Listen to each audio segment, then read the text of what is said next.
Il rito, laico ma non per questo meno solenne, del monitoraggio del mercato immobiliare residenziale regionale si è compiuto stamani all'Hotel Savoia officiato da Tommaso Cerno. Secondo FIAIP, il real estate in Friuli Venezia Giulia ha mantenuto il suo trend positivo e sono i numeri a dirlo. Cresciamo del 4% rispetto allo scorso anno, chiuderemo con 17.700 compravendite residenziali in regione, quindi malgrado l'inverno demografico, malgrado l'emergenza abitativa, devo dire che il mercato immobiliare sta rispondendo molto bene. È stato un anno molto positivo per il mondo dei mutui in particolare, in tutta Italia con delle crescite importanti, trainate sia dall'aumento delle compravendite intorno al 14%, ma anche del fenomeno delle surroghe, perché l'andamento in riduzione dei tassi ha consentito anche di aumentare le surroghe. Laddove la Regione ha introdotto negli ultimi mesi concrete misure per sostenere il patrimonio immobiliare, l'instabilità geopolitica, le scelte legislative europee, vedi il Green Deal, quelle nazionali, bonus, superbonus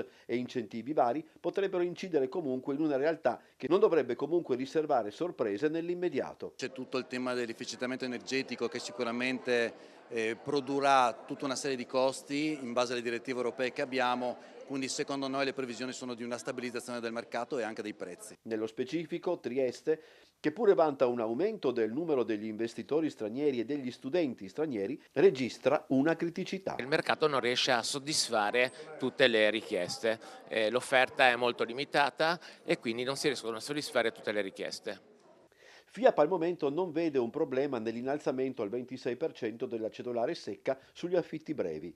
Non cambierà e comunque non è che sia così impattante, forse più una situazione mediatica ma niente di più. Secondo la federazione c'è un altro aspetto che il governo dovrebbe meglio attenzionare. Una nuova legge dovrebbe garantire ai proprietari di poter rientrare in possesso molto rapidamente del proprio appartamento che pongono in locazione.